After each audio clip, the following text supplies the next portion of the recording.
ان الانسان خلق ہلوعا، انسان بڑا تھڑ دلا پیدا کیا گیا ہے۔ اذا مسہ الشر جزوعا، جب اسے کوئی تکلیف پہنچتی ہے، مصیبت آ جاتی ہے تو جزا فضا کرتا ہے، نالا و فریاد، روتا دھوتا ہے۔ وَإِذَا مَسَّهُ الْخَيْرُ مَنُوعًا، اور جب وہ خیر مل جاتا ہے تو اسے روک کر رکھتا ہے کہ کسی اور تک اس کا کوئی فیض نہ پہنچ جائے، اسے جھٹ پٹ اپنی تجوری کے اندر بند کرنے کی کوشش کرتا ہے۔ یہ انسان کے تھڑ دلے ہونے کی علامت ہے۔ یہاں ایک نکتہ بہت اہم ہے، اس کو سمجھ لیجئے۔ یہ ظاہری تضاد ہے قرآن کا، اگر آپ اسے حل نہ کر سکیں تو تضاد ہے۔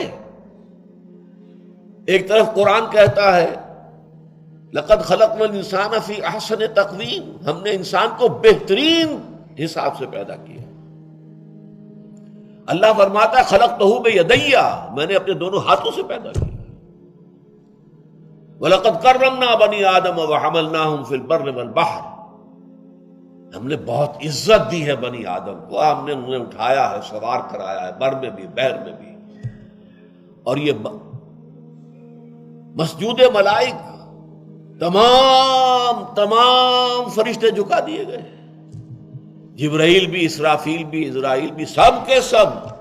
فسجد الملائکۃ کلھم اجمعون، ذرا اندازہ کیجئے، اسے خلیفۃ اللہ کہا گیا۔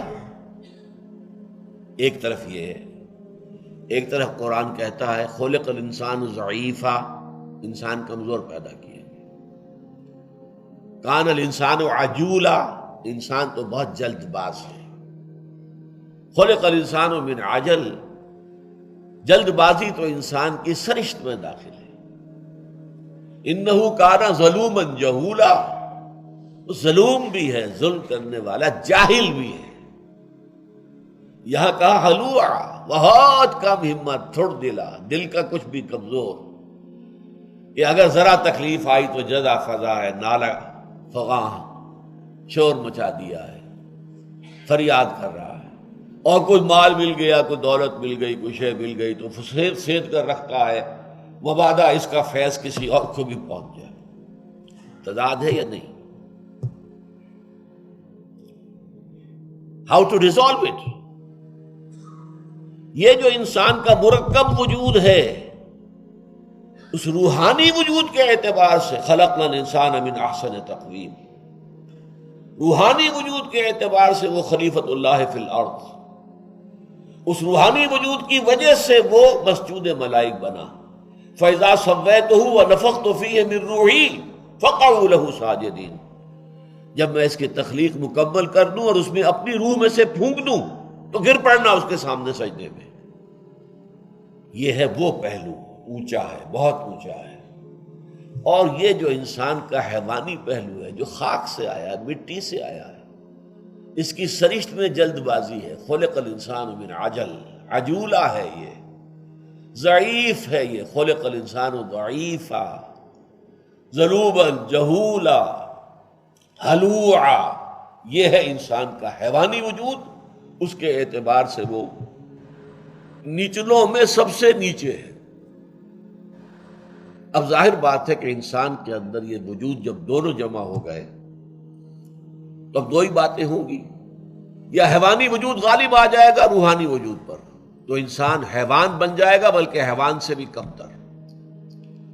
لہم قلوب لا یفقہون بہا وَلَهُمْ أَعْیُنٌ لَا یبصرون بہا وَلَهُمْ آذَانٌ لَا یسمعون بہا أُولَئِکَ کالأنعام بل ھم اضل، یہ چوپایوں کے مانند ہیں، بلکہ ان سے بھی کم تر، ان سے بھی گئے گزرے۔ لیکن چوپائے تو پیدا اسی سطح پر کیے گئے تھے، اس پر وہ برقرار ہیں۔ یہ کہاں پیدا کیا گیا تھا، کون سی روح اس کے اندر پھونکی گئی تھی؟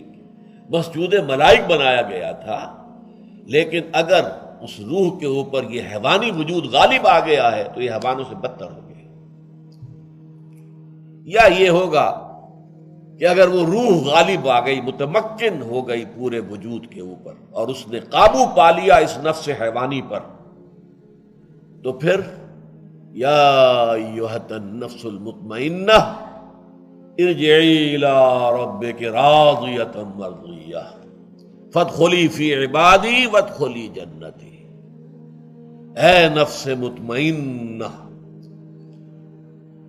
اپنے رب کی طرف لوٹ جا، اس حال میں کہ وہ تجھ سے راضی، تو اس سے راضی، داخل ہو جا میرے بندوں میں، داخل ہو جا میری جنت میں۔ یہ معاملہ ہوگا اس کا جس کی روح پورے طور پر